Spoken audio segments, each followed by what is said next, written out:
Daf Yomi, Tractate Bava Batra, page 122a, top of the page, with the words Tashema ben Rav Lima'at. The Gemara suggests, come and hear a proof. The verse states, according to the lot, shall their inheritance be divided between the more and the fewer. Numbers 26:56. Evidently, whether the tribe had many or few people, the tribe as a whole received a portion equal to that of every other tribe, and each individual within the tribe receives a different amount of land than those in other tribes. Ve'od Tanya, Asida Eretz Yisrael she'tizchalek l'shlosha asar shvatim, shebatchila lo nischalka ela l'shnayim asar shvatim, v'lo nischalka ela b'chesef, shenemar bein Rav Lima'at. Rav Yehuda sa b'Yehuda, shave chamesh sein beGalil. And another proof can be seen from that which is taught in a Braita. Eretz Yisrael is destined to be divided among 13 tribes. During the Messianic era, unlike the division in the time of Joshua, as initially the land was divided only among 12 tribes, as the Torah does not allot a portion to the tribe of Levi. The Batra continues, and the land was divided only with money, such that each tribe that received a portion more valuable than average compensated another tribe that had received a portion less valuable than average, as it is stated, between the more and the fewer. Rabbi Yehuda said, the area of land whose yield is a sa'ah of grain in Judea is so valuable that it is equal in value to the area necessary to produce 5 sa'ah of grain in the Galilee. V'lo nischalka ela begoral, shenemar, ach begoral. V'lo nischalka ela beurim v'tumim, shenemar alpi hagoral. The Braita continues, and that the land was divided only by a lottery, as it is stated, only by a lot shall the land be divided. Numbers 26:55. And the land was divided only with the Urim V'Tumim, as it is stated by the pronouncement of the lot. Numbers 26:56. HaKetzad, Elazar, Milubash Urim V'Tumim, Yehoshua, V'chol Yisrael Omdim Lefanav, V'kalpi Shel Shvatim, V'kalpi Shel Techumin, Munachin Levanav. The Braita asks, how can these texts be reconciled? One indicates that the land was divided by lottery, and the other indicates that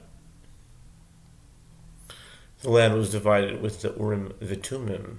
The Braita explains, Elazar the high priest was dressed with the Urim V'Tumim, and Joshua and all the Jewish people were standing before him, and a lottery receptacle containing the names of the tribes and another lottery receptacle containing the names of the boundaries of the 12 different regions of Eretz Yisrael were placed before him. V'haya mechavein beruach hakodesh ve'omer Zevulun ole techum ako ole imo. Taraf bekalpi shel shvatim ve'alav yado Zevulun taraf bekalpi shel techumin ve'alav yado techum ako. And Elazar would ascertain the assignments of land with the divine spirit and say, in accordance with the notification of the Urim V'Tumim, the name of the tribe Zebulun now emerges, Zavulun, now emerges from the receptacle in the lottery, and the region whose boundary is Akko emerges with it from the other receptacle. After stating this, he would mix the lots in the receptacle of the tribes, and the lot of Zebulun would emerge in his hand. He would then mix the lots in the receptacle of the boundaries, and the boundary of Akko would emerge in his hand. V'chozer u'mechaven beruach hakodesh ve'omar Naftali ole utechum ginosar ole imo taraf bekalpi shel shvatim ve'ala b'yado Naftali taraf bekalpi shel techumin ve'ala b'yado techum ginosar v'chein kol shevet v'shevet. And Elazar would repeat the process and ascertain the assignments with the divine spirit and say, the name of the tribe Naphtali now emerges, and the region whose boundary is Ginosar emerges with it from the other receptacle. After stating this, he would mix the lots in the receptacle of the tribes, and the lot of Naphtali would emerge in his hand. He would then mix the lots in the receptacle of the boundaries, and the boundary of Ginosar would emerge in his hand. And so he would proceed for each and every tribe. V'lo k'chaluka shel olam hazeh, chaluka shel olam haba.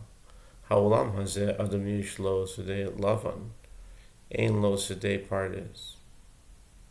Sedei pardes, ein lo sedei lavan, le'olam haba, ein lach kol echad, ve'echad she'ein lo bahar, uva shefela, uva emek, she'ne'emar sha'ar Ruvain echad, sha'ar Yehuda echad, sha'ar Levi echad. HaKadosh Baruch Hu mechalek lahen be'atzmo, she'ne'emar ve'ele mach lekotam ne'um Hashem.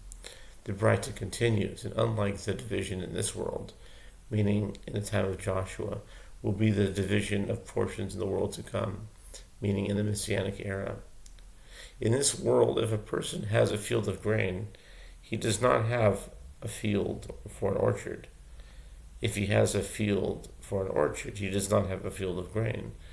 This is so because each climate and variety of soil is suitable for a different type of produce. But in the world to come, you do not have any person who does not have a portion in Eretz Israel, in the mountain, and in the lowland, and in the valley. As it is stated, the gate of Reuben 1, the gate of Judah 1, the gate of Levi 1, Ezekiel 48:31, which is to say that everyone's portion will be the same, and the Holy One, blessed be He, will distribute it to them personally, as it is stated, and these are their portions, says the Lord. Ezekiel 48:29. This is the conclusion of the Batra. Katani mihas. Katani mihas. Shebatchila lo nischalka ela lishnei masar shvatim.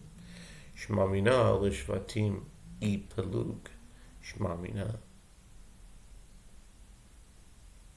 The Gemara states its proof. In any event, the Batra teaches as initially the land was divided only among the 12 tribes. Conclude from the Batra that the land was divided according to the tribes and not apportioned directly to each person. The Gemara affirms, conclude from the Batra, that this is the case.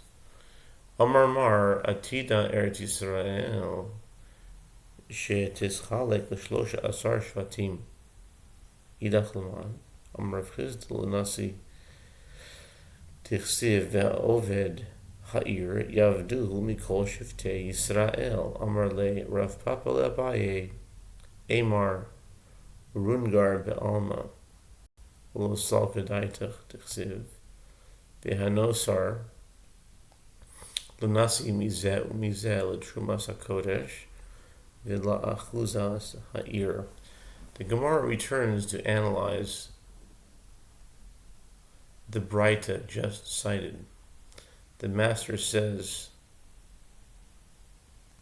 above, Eretz Yisrael is destined to be divided among 13 tribes.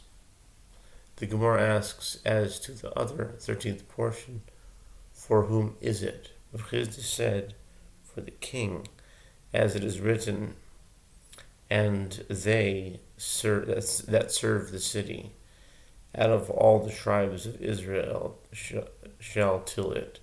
Ezekiel 48:19. The verse is understood as meaning that the nation will collectively allot a portion to the king who serves the needs of the nation. Rav Papa said to Abaya, why is the verse interpreted in this way? Say that the verse speaks of mere wages, so that the king has rights to collect taxes, but not an actual portion of the land. The Gemara answers that possibility should not enter your mind, as it is written, and the residue shall be for the prince on the one side, and on the other side of the sacred offering and of the possession of the city. Ezekiel 48:21. Based on this latter verse, the former verse speaks of a specific tract of land. V'lo nischalka ela l'chsafim, shenemar, ben rav l'ma'at. Lemai, ilema l'shufra v'sanya, atu b'shuftani askinan. Atu b'shuftani askinan, ela l'krova urchoka. The Braita also states, and the land was divided only with money, as it is stated, between the more and the fewer. With regard to what is this said? If we say it is with regard to beauty and ugliness, meaning that those who receive inferior quality and land received monetary compensation from the others, is that to say that we are dealing with fools who would agree to take inferior quality land in exchange for more money? Rather, it is said with regard to the difference between land that is close to Jerusalem and land that is far from Jerusalem. Those whose property was close to Jerusalem compensated those whose property was farther away. Ketenai, Rabbi Eliezer Omer, B'chsavim ha'eluha, Yehoshua Omer B'karka ha'eluha. The Gemara notes there is a dispute between Tanaim with regard to the manner by which this compensation was given. Rabbi Eliezer says the tribes compensated each other with money. Rabbi Yehoshua says the tribes compensated each other with land by giving extra land to those whose portions were in less advantageous locations. V'lo nischalka ela b'goral, shene'emar ach b'goral, tana ach b'goral, yatsu Yehoshua v'chalev lemai, ilema delo shakul klal, hashtadalav didahu shakul, didahu mibaye, ela shelo natlu b'goral, ela alpi Hashem, Yehoshua dichtiv, alpi Hashem, natnu lo et ha'ir asher sha'al, et timnat sarach bahar Ephraim. The Braita also states, and the land was divided only by a lottery, as it is stated, only by lot shall the land be divided. Numbers 26:55. The sages taught in the phrase only by lot. The term only indicates that Joshua and Caleb are excluded from this proviso. The Gemara asks, with regard to what were they excluded? If we say that they did not take portions at all, now that it had already been taught that they took the portions of the spies, 118b, that were not their own, is it necessary to teach that they took their own portions? It goes without saying that they did collect their portions. Rather, the exclusion teaches that they did not take portions by lottery, but according to explicit designation by the Lord. With regard to Joshua, this is, as it is written, according to the commandment of the Lord they gave him the city that he asked, even Timnath Serach in the hill country of Ephraim. Joshua 19:50.